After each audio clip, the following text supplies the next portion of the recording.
A vivência pascal quer oferecer a todos nós um itinerário seguro para chegarmos à meta que o Senhor propõe a todos nós. Viver a Páscoa não é pegar qualquer caminho e ir para qualquer lugar, não se importando se erramos aqui ou ali, porque existem atalhos ou retornos ou outros caminhos que nos farão chegar. Não. A Páscoa de Jesus nos propõe um caminho seguro, direto, o caminho verdadeiro para nos levar à meta. Qual é a meta? A meta é o céu. O céu é a plenitude da vida, a verdade da vida. O céu é a alegria completa. A Páscoa nos propõe trilharmos este caminho, seguirmos este itinerário que vai nos conduzir ao céu. A grande alegria, a festa da vida. Neste domingo, a liturgia da palavra nos propõe que para trilhar este caminho, nós devemos eliminar da nossa vida o pecado, toda forma de erro. Na primeira leitura, ouvimos dizer que os pecados deles foram perdoados, mas que eram convidados a se converter, a arrepender dos pecados e trilhar um novo caminho, ou seja, aceitar o itinerário que nos propõe. E diz assim: eles pecaram, mas nós entendemos, é porque eles eram ignorantes, porque não sabiam.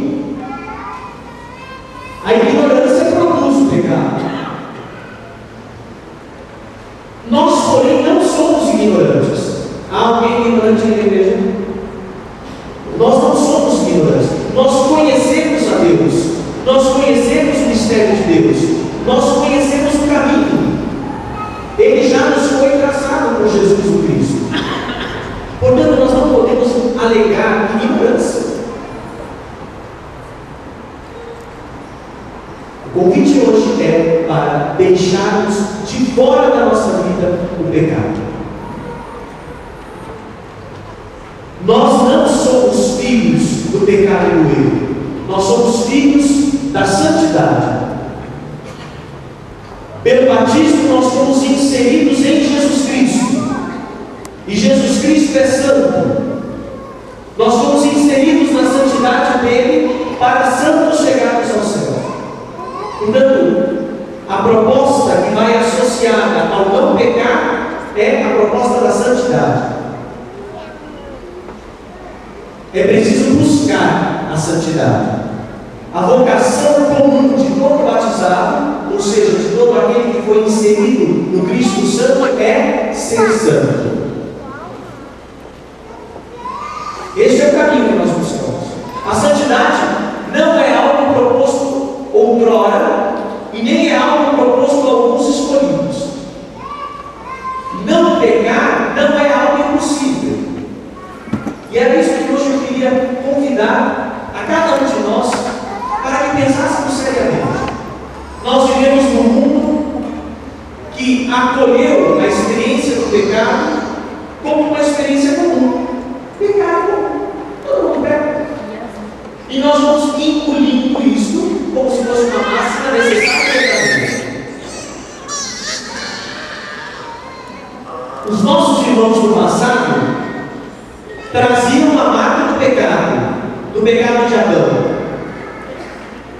Nós trazemos a marca da vida, a marca da santidade, a marca da ressurreição. Nós não trazemos mais em nós o pecado de Adão como marca, como sinal. Nós trazemos sobre nós o sinal da cruz do Cristo, que é sinal de redenção. Nós trazemos em nós a luz da vida, da ressurreição. Nós não somos filhos do pecado, nós somos filhos da santidade. Precisamos banir do nosso meio esta acomodação com o pecado. Todos nós.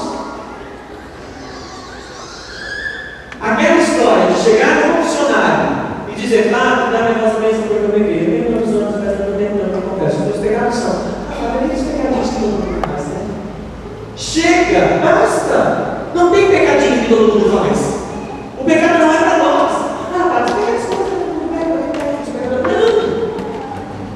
A gente diz assim, não, Padre, eu não tenho que ir aqui hoje e confessar porque não dançando na igreja, mas eu não tenho pecados. Sabe por quê? Porque eu sou santo, todo mundo tem batizado assim. Essa é a nossa confissão. Eu vim confessar, eu vim declarar que eu me empenho lealmente e eu sou santo. Essa é a nossa confissão de Jesus. Porque eu tenho me esforçado, porque eu sou filho da santidade, eu sou herdeiro da santidade.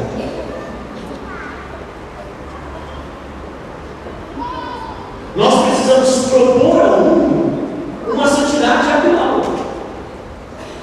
É bonito olhar para São João Bosco e reconhecer o santo, mas São João Bosco foi santo lá no século XIX. Ele morreu em 1888, já foi. A sua santidade bíblica para nós como um modelo de alguém que buscou a santidade. Mas eu não devo viver como São João Bosco. Eu devo viver como ele. Eu sou André, eu não chamo João Bosco. E nem nasci nos Beck. Eu sou André. Eu nasci em Campinas. E tenho a minha história.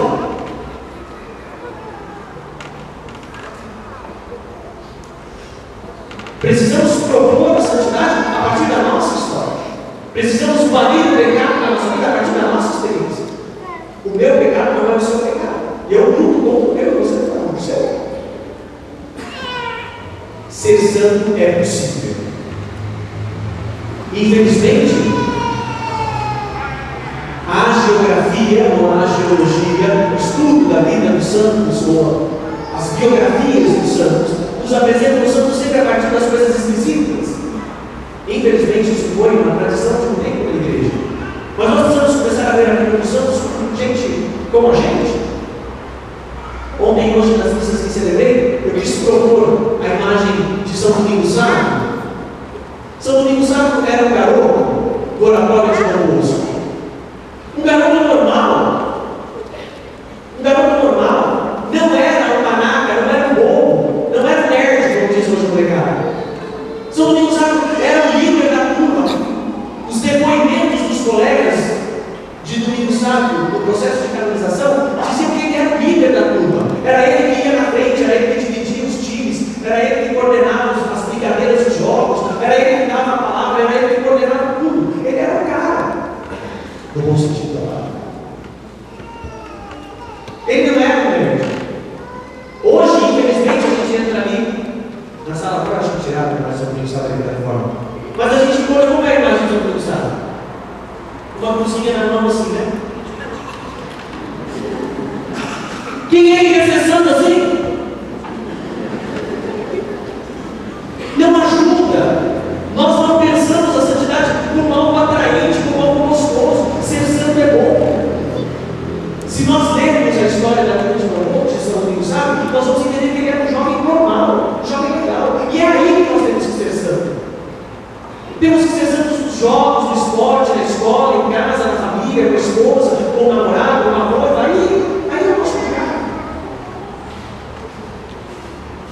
São Domingo Sávio, ainda menino, escreveu a máxima da sua vida: prefiro a morte do que pecar. Olha a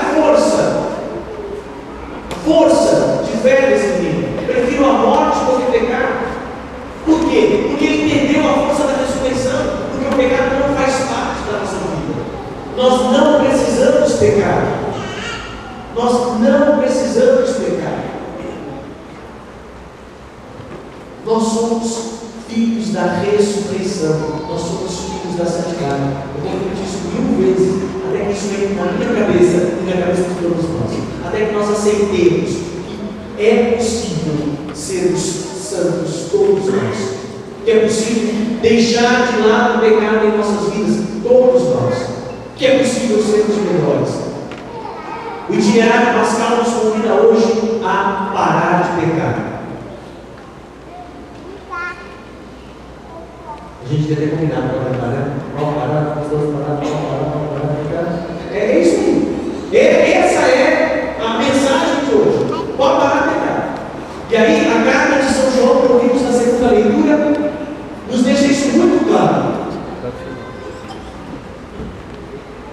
Pay attention, please. Quem diz que ama a Deus e não guarda os seus mandamentos é mentiroso e nele não está a verdade. O que significa guardar os mandamentos de Deus? Significa viver nos ensinamentos de Deus. E nos ensinamentos de Deus não cabe pecado. Portanto, quem diz que ama a Deus e peca é mentiroso. É duro isso, é exigente, é forte.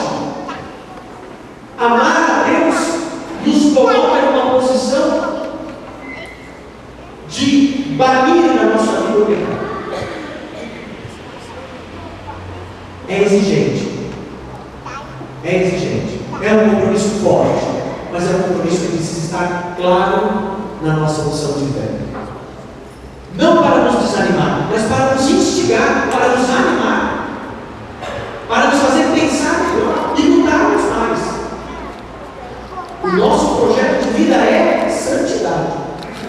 Porque senão nós vamos nos acostumar com o mundo, nós vamos deixar que o mundo nos leve e ele vai nos levar de rodão. Vai passar a perna em nós e nós vamos juntos. Não, nós temos um porto seguro, nosso porto seguro é Deus. E a nossa opção é ficar com Ele. Eu queria hoje nos convidar, a mim e a todos nós, para buscarmos a santidade em nossas vidas, para banirmos o pecado de nossas vidas, para não escolhermos nunca mais o caminho do pecado, para não deixarmos nunca mais que o pecado age sobre nós, que ele tenha força sobre nós. Em Jesus nós somos libertados do pecado. Ele nos conquistou pela sua morte e ressurreição. Isto é Páscoa. É isso que nós celebramos. E assim devemos celebrar. Proponha a todos nós uma vida nova. Proponha a todos nós uma vida livre e feliz com Cristo Jesus ressuscitado para sempre. Que Ele nos abençoe, que Ele nos fortaleça e que a paz possa ser celebrada e vivida em nós para sempre, sem pecado. Amém.